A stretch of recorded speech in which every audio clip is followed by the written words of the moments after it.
नमस्कार। इस वीडियो में हम आपको नवोदय विद्यालय एनबीएस नवोदय विद्यालय समिति में आने वाले हिंदी के टॉपिक्स के बारे में समझाएंगे, जिसमें जो हमारी व्याकरण आती है उसके पॉइंट टू पॉइंट समझाने का प्रयास करेंगे। देखिए, सबसे पहले हम पढ़ेंगे संज्ञा। तो संज्ञा का आप अर्थ जानते ही होंगे। संज्ञा से अभिप्राय होता है किसी व्यक्ति, वस्तु या स्थान के नाम को आप संज्ञा कह सकते हैं, जिसमें आता है नाम, जैसे किसी व्यक्ति का हो, वस्तु का हो, या स्थान का हो। अब हम बात करेंगे सर्वनाम। तो सर्वनाम हमारा आता है जो संज्ञा के स्थान पर प्रयुक्त होने वाले शब्द हैं, उन्हें हम सर्वनाम कहते हैं। जैसे वह, यह, वे, ये शब्द हमारे सर्वनाम है जो संज्ञा का स्थान लेते हैं। जैसे एक हमारा सेंटेंस है, महेश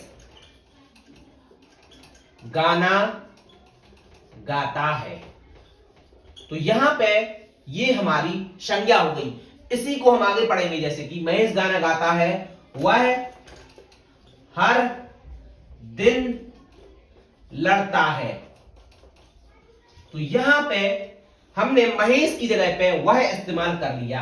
यहां पे हम ये भी कह सकते थे, महेश गाना गाता है, महेश हर दिन लड़ता है। तो हमने महेश को बार बार ना इस्तेमाल करके हमने यहां पे वह इस्तेमाल कर लिया। तो ये हमारी हो गई सर्वनाम और ये हमारा हो गया संज्ञा। तो इससे आप समझ सकते हैं कि संज्ञा और सर्वनाम में अंतर क्या है। अब हम बात करेंगे हमारे थर्ड टॉपिक के बारे में। ये हमारा फर्स्ट टॉपिक, ये हमारा सेकंड टॉपिक। अब हमारे यहां पे करेंगे थर्ड टॉपिक। ये है हमारा विशेषण। तो विशेषण का मतलब होता है विशेषता। विशेषण का मतलब होता है विशेषता। तो वे शब्द जो संज्ञा और सर्वनाम दोनों की विशेषता बताते हैं, उसे हम विशेषण कहते हैं। जिसमें हम रखेंगे विशेषण जैसे कि सुंदर, अच्छा, बुरा। तो ये सब चीजें आ जाएंगी। जैसे सुंदरता, यहां पे हमने कहा था महेश गाना गाता है, वह हर दिन लड़ता है। तो यहां पे हम उसकी विशेषता बता रहे हैं, लड़ना। तो यहां पे वो लड़ता है, तो लड़ना उसकी एक विशेषता होगी। जैसे हम कहेंगे भद्दा, काला, गोरा, ये सब उसकी विशेषताएं होंगी। जैसे महेश सुंदर गाना गाता है, तो क्या हो गया, सुंदर उसकी विशेषता हो गई। तो ये हमारा विशेषण हो जाएगा। अब हमारे यहाँ पे फोर्थ टॉपिक की बात करेंगे। तो ये हमारा है क्रिया। तो क्रिया हमारा क्या है, क्रिया होता है जिसमें कोई वस्तु का करना, होना, ये सब चीजें पाई जाती हैं, तो उसे हम विशेषता कहते हैं, क्रिया कहते हैं। तो क्रिया हमारा क्या हो गई, जिसमें कोई काम करना या फिर होना पाया जाए। जैसे कि यहां पे दिया गया है महेश घर जाता है। तो यहां पे जाना उसकी हो गई एक क्रिया। तो ये हमारी हो गई क्रिया। इसीलिए आप पहले हमारे 4 पॉइंट एक बार रिवाइज करो। जैसे संज्ञा किसी वस्तु या स्थान या उसके नाम को हम संज्ञा कहते हैं।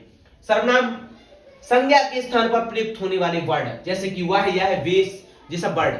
और यहां पे हम बात करेंगे विशेषण के बारे में। तो विशेषण हमारी विशेषता, जैसे संज्ञा या फिर सर्वनाम की कोई विशेषता बता रहे हैं, वही ऐसा है, वैसा है, या फिर महेश ऐसा है, वैसा है। तो ये सब उसकी विशेषताएं हो गई। इसके बाद हम करेंगे क्रिया। तो किसी काम का करना या फिर होना पाया जाए तो उसे हम क्रिया कहते हैं। ठीक है। इसके बाद हम करेंगे क्रिया विशेषण।